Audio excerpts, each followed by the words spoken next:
గ్రామీణ ప్రాంతాల్లోనూ ఇంటర్నెట్ విప్లవానికి తెలంగాణ ప్రభుత్వం నాంది పలికింది. 300 రూపాయలకే ఇంటింటికి ఇంటర్నెట్ కనెక్షన్ ఇవ్వాలని రేవంత్ రెడ్డి సర్కార్ నిర్ణయించింది. తెలంగాణలో లక్షల ఇళ్లు దశల వారీగా ప్రభుత్వం ఇంటర్నెట్ సౌకర్యం కల్పించబోతోంది. ఇది వైఫై కనెక్షన్ లాంటిది. ఈ కనెక్షన్ తీసుకుంటే వర్చువల్ నెట్వర్క్ తో పాటు టెలిఫోన్, పలు తెలుగు ఓటీటీలను గ్రామీణ ప్రజలు వీక్షించవచ్చు. మొదటి విడతలో భాగంగా పెద్దపల్లి, నారాయణపేట, సంగారెడ్డి జిల్లాల్లోని 2096 పంచాయతీల్లో ఇంటర్నెట్ సేవలు అందిస్తారు. తర్వాత మిగిలిన గ్రామాల్లో ఏర్పాట్లు పూర్తి చేస్తారు.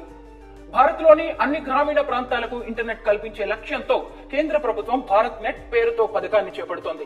ఇందులో భాగంగా తెలంగాణకు 2,500 కోట్లు కేటాయించారు. భారత్ నెట్ పథకం కింద గ్రామాల్లో ప్రతి ఇంటికి ఇంటర్నెట్ సౌకర్యం లభించేలా ఫైబర్ నెట్ కనెక్షన్ అందించాలని రేవంత్ రెడ్డి ప్రభుత్వం నిర్ణయించింది. ఇంటర్నెట్ వ్యవస్థ ఏర్పాటు బాధ్యతను టీ ఫైబర్ సంస్థకు అప్పగించారు. ప్రతి ఇంటికి 300కే ఇంటర్నెట్ కనెక్షన్ ఇవ్వాలని ప్రాథమికంగా నిర్ణయించారు. ఈ కనెక్షన్ తీసుకుంటే ప్రతి ఇంట్లో ఉన్న టీవీనే కంప్యూటర్ గా మారుతుందని అధికారులు తెలిపారు.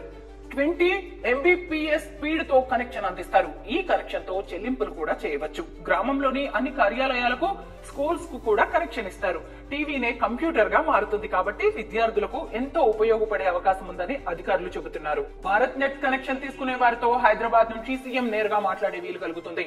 ప్రతి గ్రామంలోనూ జంక్షన్స్, ఇతర చోట్ల కూడా అత్యాధునిక సీసీ కెమెరాలను ఏర్పాటు చేసి ఫైబర్ నెట్ తో అనుసంధానం చేస్తారు. ఇవి ప్రతి పోలీస్ స్టేషన్ లోని కమాండ్ కంట్రోల్ సెంటర్ కు అనుసంధానం చేస్తారు. దీంతో నేరాలు అదుపు చేయడంతో పాటు ప్రజలకు భద్రత లభించబోతోంది. ఈ ప్రాజెక్టు తొలి దశలో 30,000 ప్రభుత్వ సంస్థలను అనుసంధానించేందుకు ప్రణాళికలు సిద్ధం చేస్తున్నారు.